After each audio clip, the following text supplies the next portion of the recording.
তোমালোকে ভাবিবা নেকি মই কালিলৈ ৰাতিপুৱা উদয়ন হ'ম? মই নিশ্চয় কালিলৈ ৰাতিপুৱা উদয়ন। কোনে প্ৰথম পইচা, কোনে দ্বিতীয় হৈছে, কোনে তৃতীয় হৈছে, এইটো বিচাৰটো বিষয় নহয়।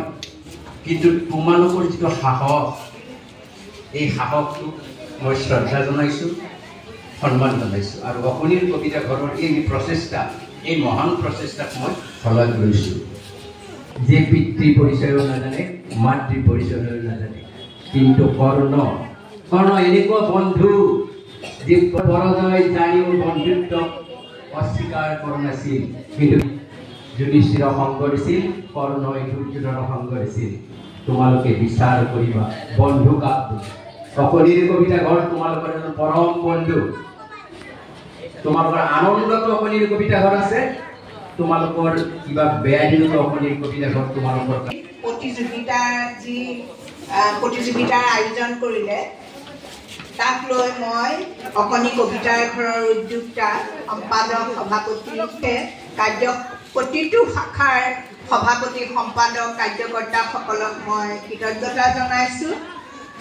আহি খুব ভাল লাগিলে, কিয়নো ইয়াত এটা ব্যতিক্ৰমী কবিতাৰ দেখুৱাইছে যে সমবেত কবিতা আৰু একক কবিতা খুব সুন্দৰ হৈছে। শিশুসকলে যে 5টা 6টাকৈ কবিতা মুখস্থ কৰিব পাৰিছে, আৰু লাহে লাহে এই মুখস্থ কৰাৰ পাছত তেওঁলোকে যেতিয়া তাৰ অৰ্থটো বুজি পাব। শান্তিত যোগদান কৰাৰ কাৰণে মই তোমালোকক ধন্যবাদ জনাইছোঁ, শুভেচ্ছাও জনাইছোঁ।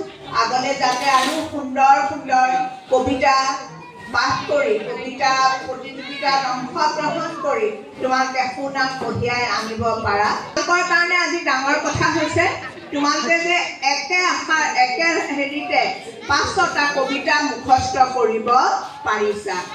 আজিকালি শিক্ষা গ্ৰহণ কৰোঁতে আগৰ দৰে কবিতাটো মুখস্থ মাত বুলি শ্ৰেণীকোঠাত আমাক সকলে প্ৰত্যেকটো কবিতাই আমি মুখস্থ দিব লাগিছিলে, কিন্তু আজিকালি এই